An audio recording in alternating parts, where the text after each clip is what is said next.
nós estamos no mês de agosto e entre tantas coisas do mês de agosto nós temos também a conscientização em relação à amamentação, que é o agosto dourado. Exatamente. Tem um porquê de ter escolhido ou essa cor ou o mês de agosto? Tem algo assim parecido? Não sei te dizer, mas é o mês que a gente celebra, conversa, discute, debate esse tema tão importante que é a amamentação, né? E tem muitas mulheres, Fernanda, você que está no meio, você sabe, que são resistentes à amamentação. Eu falo, não quero, porque vai estragar meu seio. Sim. Muitas pensam assim, e na verdade não é bem assim, né? Não é nada assim, não estraga, não dói. E isso eu vou falar aqui, e eu imagino que muita gente vai falar assim, ai, dói sim.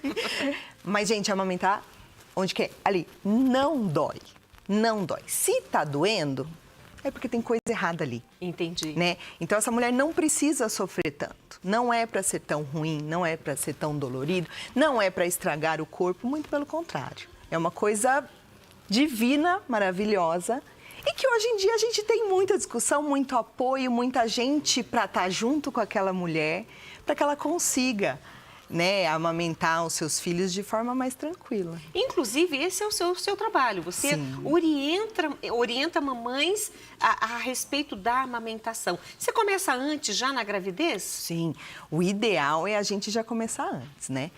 Eu não consigo mudar o corpo de uma mulher. Então, aquela história de passa a bucha, puxa o bico, forma bico. Não, a gente não muda a anatomia do nosso corpo.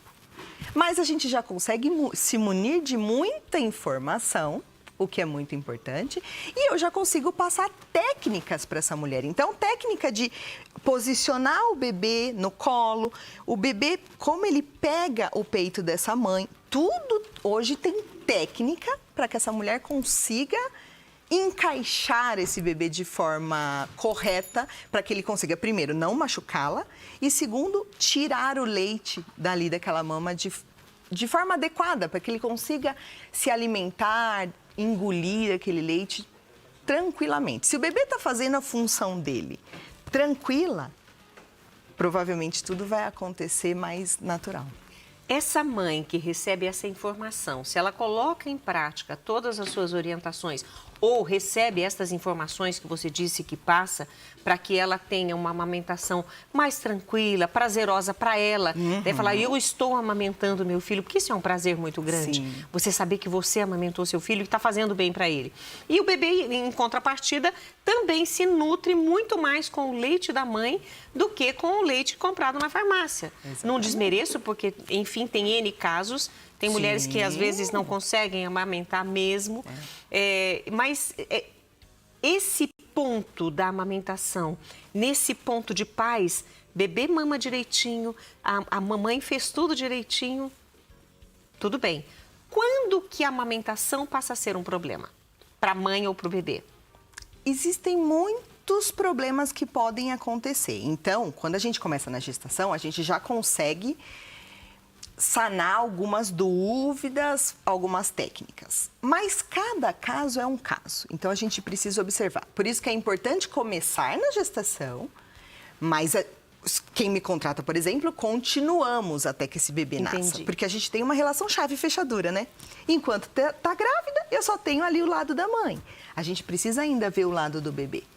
Então, existem mulheres que não conseguem produzir leite o suficiente. Então, tá pegando corretamente, tá fazendo toda essa técnica que eu ensinei antes, mas mesmo assim não tá conseguindo. Por quê?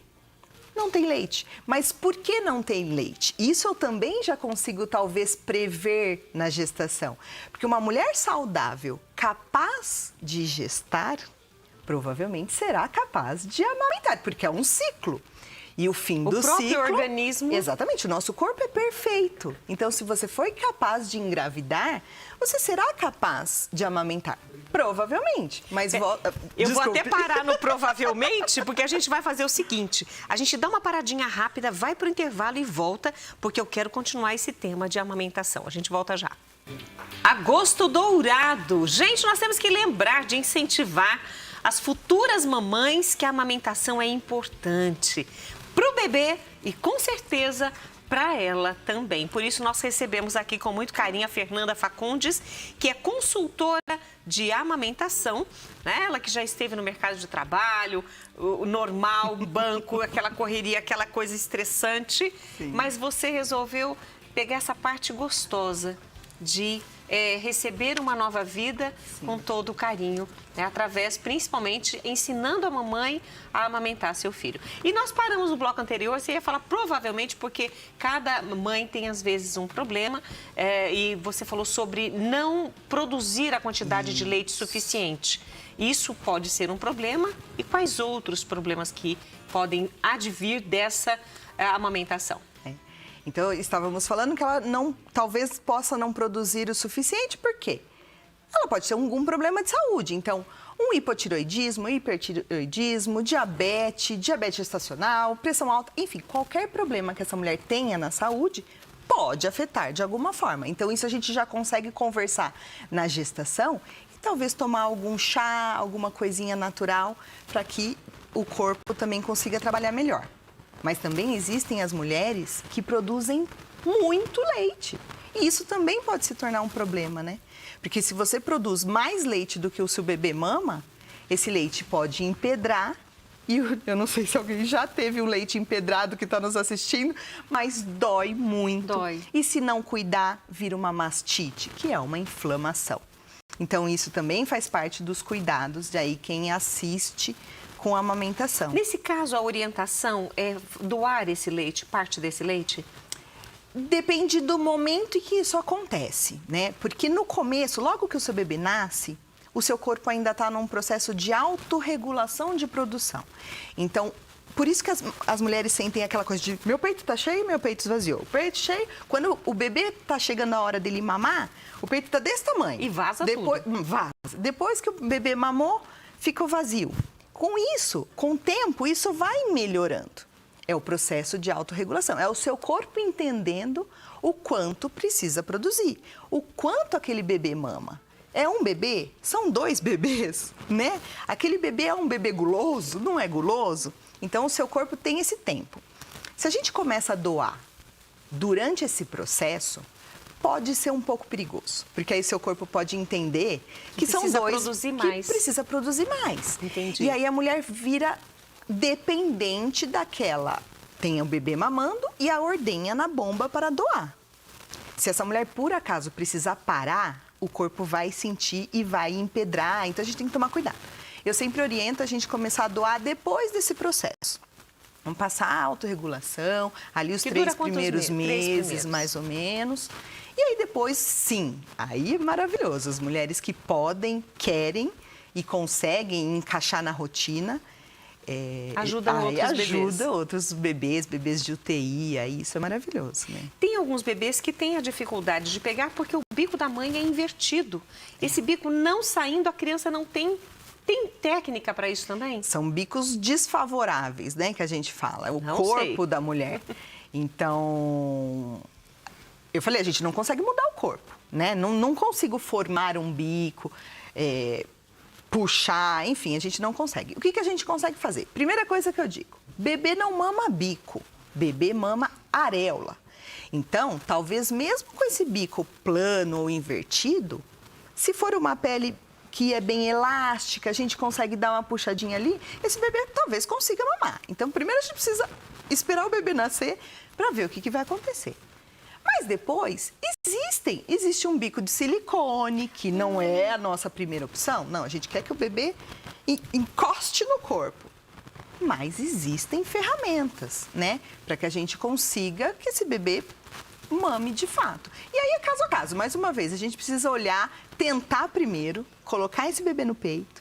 E se nada der certo, a gente vai sempre por tentativa e erro. Sempre vai ter o plano A, o plano B, o plano C. E o bebê ir para a mamadeira e tomar fórmula vai ser sempre o último plano. É claro que a fórmula ela foi desenvolvida para salvar vidas. Claro. Nunca vai ser uma opção o bebê passar fome. Nunca. Mas a gente vai tentar sempre que ele mame no peito. Porque o nosso corpo é muito inteligente. Então, a gente tem terminações nervosas no seio, em que, em contato com a boca do bebê, o bebê consegue...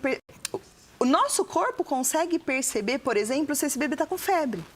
porque a boca dele vai estar mais quente. E as terminações nervosas do seio da mulher conseguem perceber. Já dá um alerta na mãe. E aí muda o leite materno, que o leite materno tem analgésico, antitérmico e que de fato Isso cura. eu não sabia. Sim, é divino, é maravilhoso. O leite materno é o ouro líquido. Quando a gente fala... Por isso o agosto dourado, né? Pois é, até me desculpe a falha, mas por isso agosto dourado. É o ouro líquido. O nosso corpo é feito para isso, né? Então, porque o primeiro plano é o bebê no peito. Mas tudo bem, não deu certo. Plano B? Plano B, ou o bebê com alguma ferramenta, por exemplo, o bico de silicone pode ser uma, ou a gente tira leite materno e dá para esse bebê na mamadeira, se precisar ser, né? A consultora de amamentação sempre vai contra a mamadeira, chupeta, essas coisas. Mas é o que eu falei, passar fome nunca vai ser uma opção. A consultora não recomenda mais na necessidade. A gente vai dando caminhos, Entendi. né? Se precisar, a gente vai dar o leite materno, que é o ouro líquido, na mamadeira. Quanto tempo é necessário que essa consultoria acompanhe essa mamãe e essa amamentação? Olha, a consultoria é presencial e dura mais ou menos 2 horas. Então, eu fico com ela. Eu gosto de atender na casa dela, porque eu acho que... É o ambiente dela, né? O ambiente dela, ela vai sentar na cadeira dela, né? A gente já vai posicionar, aprender do jeito que vai ser. E eu fico ali mais ou menos 2 horas, ou o tempo que for necessário, mas depois eu acompanho por 15 dias. Porque aí a gente vai entender se aquilo que a gente pensou ali vai de fato dar certo. Porque uma coisa é comigo do lado, né? A consultora vai embora, aquela mãe fica sozinha. E nem sempre a coisa funciona tão bem como comigo junto. Então, por isso que eu acompanho de perto durante 15 dias para ver se realmente a coisa vai funcionar, vai fluir, ou se talvez a gente precise do plano B, né, ao longo do caminho. Qual é o principal conselho que você dá hoje, aproveitando que estamos falando com todo o Brasil, vai ter vovó, mamãe, vai ter um monte de gente assistindo, que pode ser uma informação replicada? Que conselho que você acha para as futuras mamães? Tem tanta coisa que a gente pode falar, né? Mas, primeiro que o tempo de amamentação.